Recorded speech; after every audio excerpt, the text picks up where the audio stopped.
Hey guys, it's Romer here again. This time bringing you another video. This time we're gonna be showing you how I make my honey garlic pork chops. And the way I'm going to be doing that is, as you can see, I got my pork chops set right here. Again, always fresh from the butcher. Try to avoid anything that comes from a grocery store because they like to put a lot of preservatives to make it stay longer, and then it ends up ruining the texture of the meat. So the way that we're going to start is we're first going to marinate the steaks, and the way I'm going to be doing that is I'm going to take some pink Himalayan salt, black peppercorn, and ideally you also want to put garlic powder, but we're going to have to use a substitute, which in this case is going to have to be onion salt. But of course you want the garlic powder. So we're just going to season accordingly, and we do this on both sides.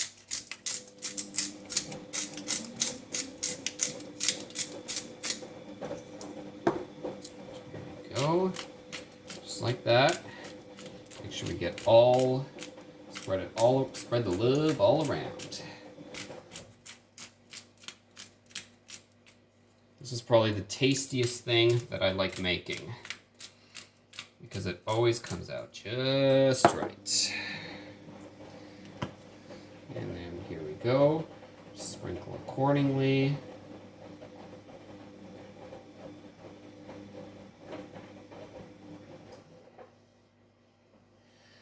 And then we flip her over and do the same on the other side.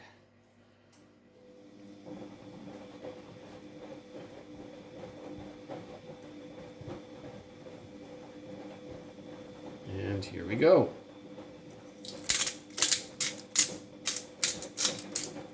Careful not to put too much in. But what I like to do is make sure that I put in at least more pepper than salt, because I consider pepper to be the universal condiment, as it pretty much makes anything taste better.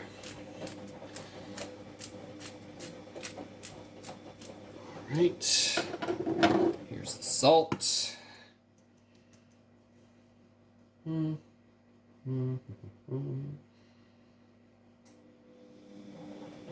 Voila. Alright, we'll just rub that around, spread it out like that. Okay, so that's step one done. And now step two is now we heat the frying pan over here. We put it on a medium-high heat.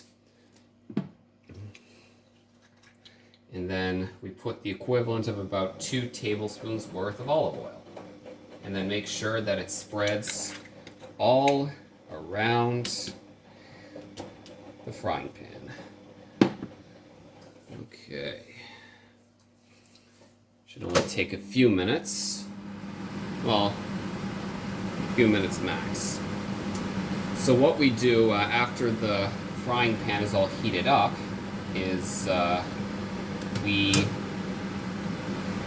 put the steaks in there, and we heat each side for about 5 minutes. And then after each side is heated for 5 minutes, then we take the steaks out, put it on a separate plate temporarily, and then we take some of the butter over here, and then put about a tablespoon's worth or more as needed to scrape off the any burnt stuff that may appear on the frying pan, which there will be. And then put in a little bit of vinegar, teaspoon's worth, and then then we put a quarter of a cup of water and honey, and then that's what we do to make the liquid honey, which is going to help coat the pork chops, and then we just keep basting accordingly. So let's just see how we're doing here. So this is going to take a little bit longer than expected.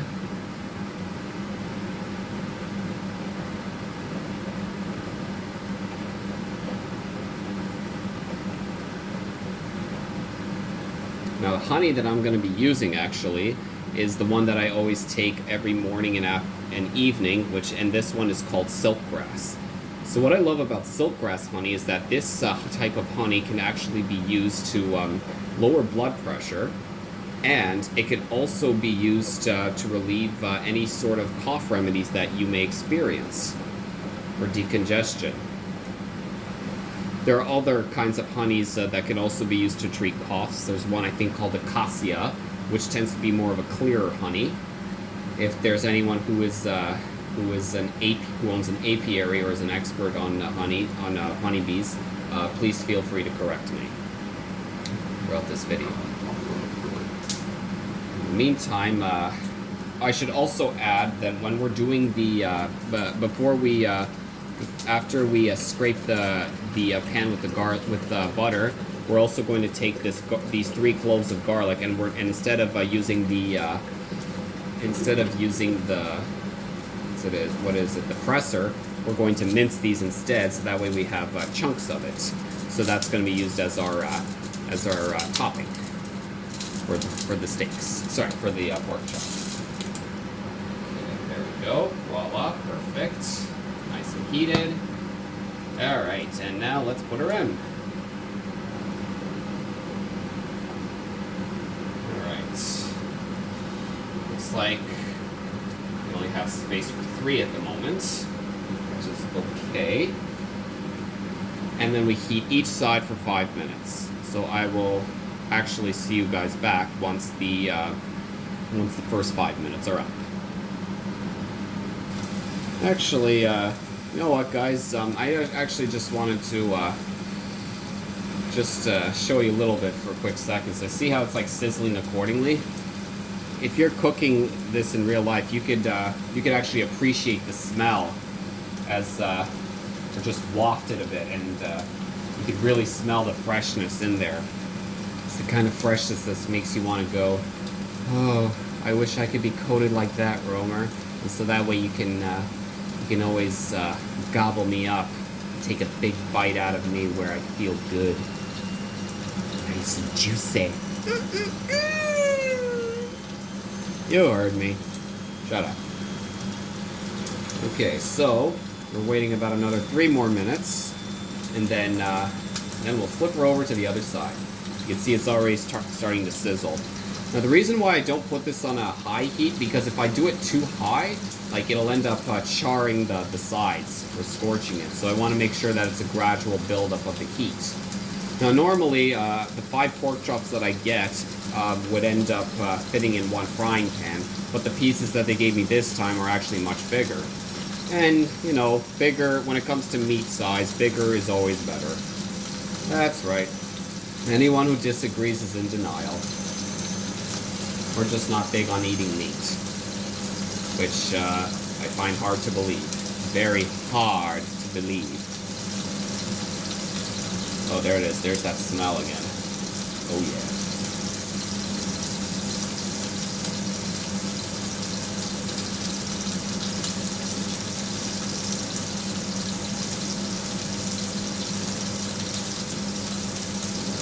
Meantime, what I'm going to do is I'm going to get a nice big plate.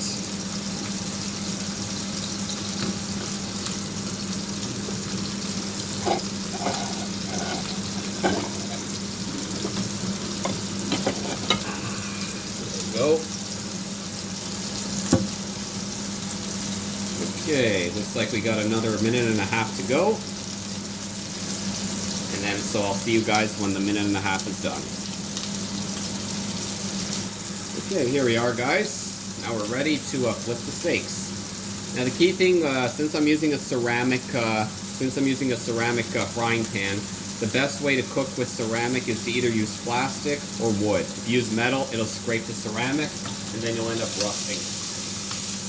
There we go. Ooh, look at that. Beautifully done. Look at that. That's what you want.